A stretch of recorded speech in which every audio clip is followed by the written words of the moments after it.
दोस्तों इस वीडियो में हम बात करेंगे कि हरदीप सिंह निज्जर जो आतंकवादी घोषित था भारत के तरफ से, उसे किस तरह से वहां मारा गया और वह किस तरह से एक आतंकवादी बना था। दोस्तों जैसा कि आप सब जान रहे हैं कि भारत और कनाडा के बीच अभी बहुत ज्यादा गर्मा गर्मी बढ़ी हुई है और पर्सनली मुझे ऐसा नहीं लगता है कि निकट भविष्य में भारत और कनाडा के बीच रिश्ते समान होंगे। इसके समान होने में बहुत टाइम लग जाएंगे, क्योंकि जिस तरह से भारत का रुख है आतंकवाद को लेकर के वह बहुत ही क्लियर है कि हम किसी भी सूरत में आतंकवाद को बर्दाश्त नहीं करेंगे, चाहे वह किसी भी देश के साथ क्यों ना हो, चाहे वो पाकिस्तान हो, चाहे वो कनाडा हो या कोई और भी देश। भारत की जो सरकार है वह आतंकवाद के प्रति जीरो टॉलरेंस की नीति अपनाई हुई है, मतलब कि भारत सरकार किसी भी सूरत में आतंकवाद को बर्दाश्त नहीं कर सकता है। तो दोस्तों आइए इस वीडियो में हम जानते हैं कि हरदीप सिंह निज्जर कौन था और किस तरह से वह एक आतंकवादी बना था। हरदीप सिंह निज्जर को भारत की सुरक्षा एजेंसियों ने भगोड़ा और डेजिग्नेटेड टेररिस्ट यानी आतंकवादी घोषित कर रखा था। दोस्तों एनआईए ने निज्जर पर 10 लाख रुपये का इनाम घोषित कर रखा था। आपको बता दें कि निज्जर पंजाब के जालंधर जिले की भारसिंहपुर गांव का रहने वाला था। भारत की सुरक्षा एजेंसियों ने जब उस पर शिकंजा कसा तो वो 1997 में भारत से भाग करके कनाडा चला गया। आपको बता दें कि निज्जर कनाडा पहुंचकर न सिर्फ वहां की नागरिकता प्राप्त की थी बल्कि वहां पर शादी कर अपनी जिंदगी में आगे बढ़ गया था। हालांकि इसके बाद भी वह भारत के खिलाफ साजिश करना बंद नहीं किया था। दावा किया जाता है कि 2022 में पंजाब के जालंधर में हिंदू पुजारी की हत्या के पीछे भी उसी का हाथ था। इसके अलावा उसके इशारे पर ही 2009 में राष्ट्रीय सिख संगत प्रमुख रुलदास सिंह की गोली मार करके हत्या करवा दी गई थी। निज्जर का नाम 2007 में लुधियाना के श्रृंगार सिनेमा हॉल में हुए ब्लास्ट में भी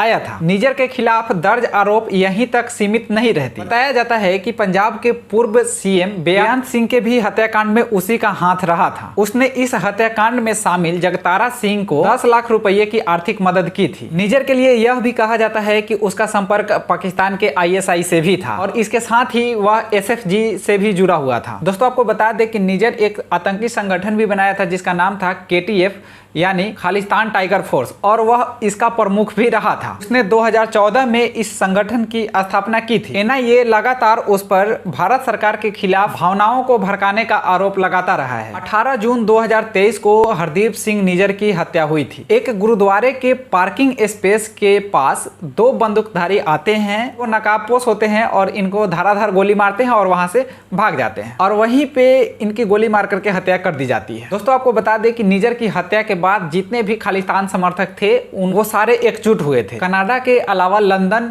मेलबोर्न और सैन फ्रांसिस्को समेत कई शहरों में इन लोगों ने जमकर विरोध प्रदर्शन किया था। साथ ही भारत सरकार को इस हत्याकांड के लिए जिम्मेदार ठहराया था। अच्छा आपको बता दें कि ये लोग जो आरोप लगाते हैं, आरोप लगाने की जरूरत ही नहीं है। अच्छी बात है कि भारत सरकार खोज करके आतंकवादियों को उनके स्थान पर पहुंचा दे रही है। ये सब चीजें होने के बाद जब कनाडा के प्रधानमंत्री G20 सम्मेलन में भाग लेने आए हुए थे भारत, तब उनकी बात मोदी जी से हुई और मोदी जी और इन दोनों में इस मसले को लेकर के आपस में काफी हॉट बातें हुई और इस मामले में दोनों एक दूसरे से एग्री नहीं हुए और इसी क्रम में कनाडा के प्रधानमंत्री का विमान भी खराब हो गया था, आपको जैसा कि पता ही है, और 2-3 दिन के लिए वो भारत में ही रुके हुए थे।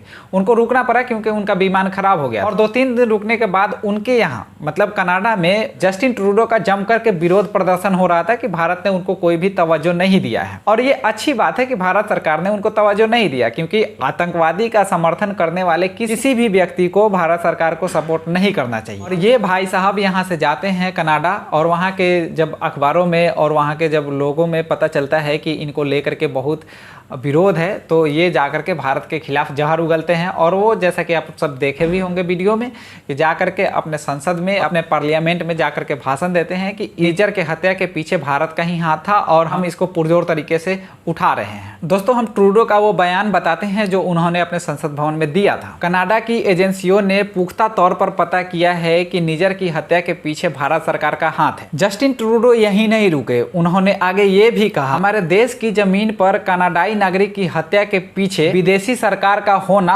अस्वीकार्य है और यह हमारी संप्रभुता का उल्लंघन है। ये उन मूलभूत नियमों के खिलाफ है इसके तहत लोकतांत्रिक समाज चलते हैं। भैया जस्टिन ट्रूडो आप ये सुनो कि अगर कोई किसी देश में आतंकवादी घोषित है तो आप उसको इतना अच्छे से सपोर्ट करेंगे तो दूसरा देश जाके मरबे न करेगा। आपके यहाँ के किसी और नागरिक को मार दिया है, अगर भारत सरकार ने ही गोली मरवाया है तो आप बताइए कि क्या आपके किसी कनाडाई नागरिक को जो इस तरह की गतिविधियों में शामिल नहीं है वैसे किसी व्यक्ति को मारा है? क्या आपसे भारत की कोई जातीय दुश्मनी है? नहीं है ना।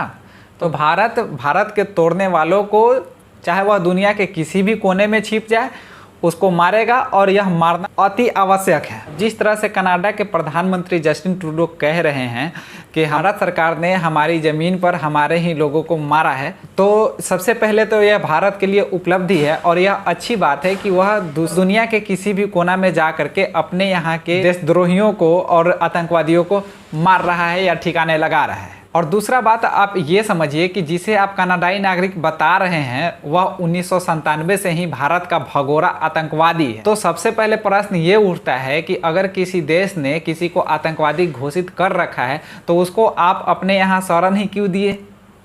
अब आप शरण दीजिएगा तो दूसरा कोई जाके मरबे न करेगा। जिस तरह से आप बात कह रहे हैं, अगर उस तरह से सही हो जाता है तो फिर तो पाकिस्तान भी किसी दिन कहेगा कि मसूद अजहर को अपने यहाँ रखे हुए हैं, हमारा नागरिक है, तो हमें उस पर कोई कार्रवाई ही नहीं करना चाहिए क्योंकि वो तो उसका नागरिक है। और तो और आप ये बताइए कि अमेरिका किस नाते पाकिस्तान में घुस करके वहाँ के नागरिक की हत्या करी थी? उसामा बिन लादेन भी तो पाकिस्तान का नागरिक ही था ना भाई। उसामा बिन लादेन को अमेरिका पाकिस्तान में घुस करके और दिन दहाड़े मार करके आ जाता है, और भारत सरकार ने अगर ऐसा कुछ किया भी है तो फिर इसमें गलत क्या हो जाता है?